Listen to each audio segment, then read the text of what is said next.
What's up, guys? My god. This camera is dirty. I'm gonna be traveling in a few days. I'm gonna be going back to California to visit my family. That's why I haven't really been streaming or posting that much. Because I'm getting things ready, not only for the trip, but also because we're moving. So I've already packed all my lights, my recording lights and my green screen and everything. It's already in the bag that's right behind you guys. But I wanted to answer a question that one of you had, that almost all of you have been commenting on, asking about, and just, it's everywhere. Oh my god, MD, what did you do to your hair? Is she turning into somebody else? Does she think she's somebody else? Somebody said in a video that I posted the other day, the last video I posted about Kojima, I don't like the "can I speak to your manager" hair. That's exactly why I got this haircut. I wanted managers to listen to me. I mean, they never listen to me. Every time I ask, they go, no. And I know this was just stupid. You know, it might have been a joke. It might have just been a saying. It's just like, I was just saying. But still, it made me laugh because I was like, the last person that would ever ask to speak to a manager is me. Like, whenever I'm not satisfied or it's like somebody was being a jerk, I would just go, "Hello, darkness, my old friend." And then I go home and cry, and that's it. That's it. I never think that the manager is gonna do anything different. My brother, on the other hand, I never want to be near him in those situations because I'm just like, no. It's just so embarrassing to me. Like, just no. Like, you gotta deal with your issues, you know? My hair has a big story.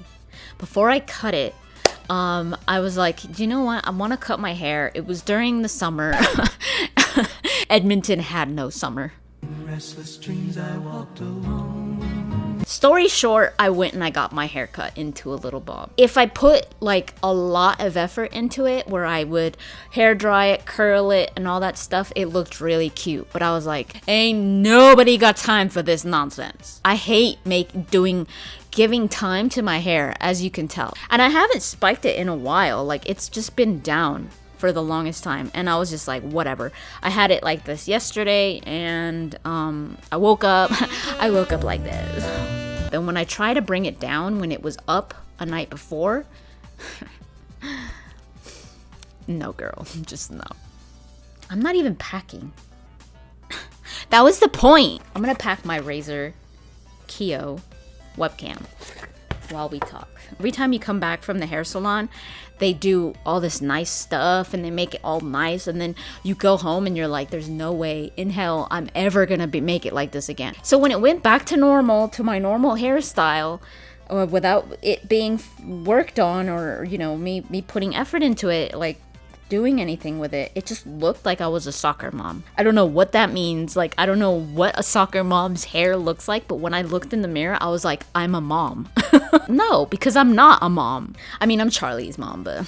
So maybe like 2 weeks later, I was having a bit of a crisis. And you know that saying where it's like, whenever you're having a bit of a mental catastrophe, you either color your hair or you cut your hair or something, because you want something to look different. You want to change something about you, and you're just like, I want to do something. That had never really happened to me until it happened to me.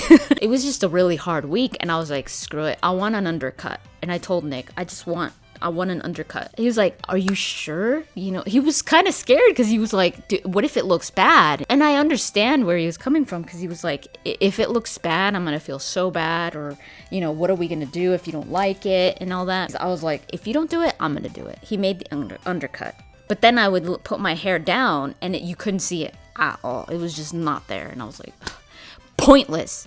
Packed. Now I'm gonna pack my little projector that I got for my birthday, for my Christmas. So I went and I got some streaks. I went and got a little bit of color in my hair, but still I wasn't pleased. So I went back to the hair salon and I was like, I want my hair cut like this. I told the girl, but this girl was like fresh out of hair school or beauty school, whatever.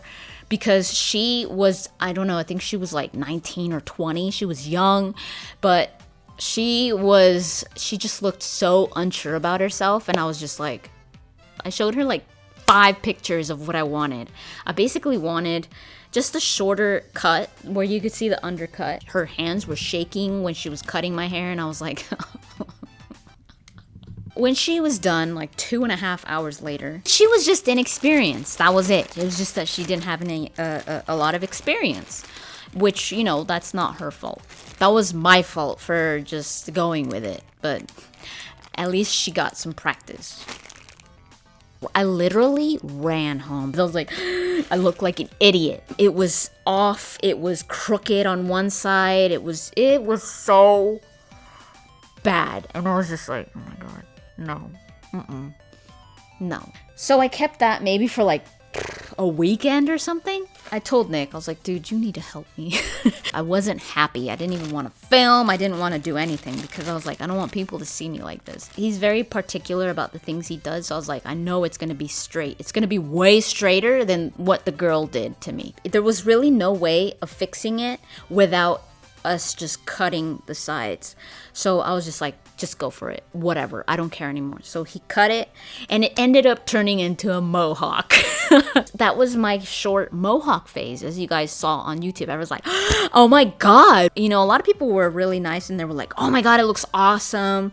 But some people were like shook. They were like, what the hell are you doing? Like, what kind of phase are you going through? And I was like, if only they knew. The way that I saw it was, if you're not happy with the way that you look, that's like one of the worst feelings. I'm sure a lot of you can relate in one way or another. The mohawk honestly looked way better than what I had, because what I had was a mistake. It looked like somebody bit my hair off, just like. It doesn't mean anything. That's what some people just think, that hairstyles mean things. I mean, some people do it to make a statement, but I don't. I'm old enough already, like old, that I shouldn't care about that stuff anymore. So then I colored my hair. I was like, I want to color my hair. It's right now it's short and it's kind of fun. I've gotten streaks and highlights, but I've never colored my hair. And I was like, I was scared. So when we went to the UK, Nick's sister, she's colored her hair before. So I was like, can you help me? Can you just, because I was like, I don't want to go to salon. I don't want to spend all this money for this. And plus the last times I've gone to the salon weren't great ones. So I just don't want to spend money on that. So yeah, she helped me. She bleached my hair. I had to bleach it twice, and I wanted it white. Like I wanted it gray, silver, like platinum. But I would have had to bleach my hair like 3-4 times maybe. And I was like, I don't want to ruin my hair. I really don't want to make my hair just really brittle. And at least the second bleach got the yellow out of it, because it was really yellow the first time. And I was like, ooh. Now that my brown roots are coming back out, which I like because it kind of gives the hair a bit of a texture. It looks, you could see the texture in the hair. But that's the story about my hairstyle, because I haven't talked about it. No, nobody knows why or what. I shouldn't even, I was like, why do I have to say it? Like, I've never even said anything unless it was live, because people are like, whoa. Let me know in the comments down below if you've ever experimented with your hair and you were just so thrilled about it, where you're like, why didn't I do this sooner? Or was it like a bad experience where you were like, never again? That's pretty much it. Thank you so much for watching, and I'll talk to you guys later.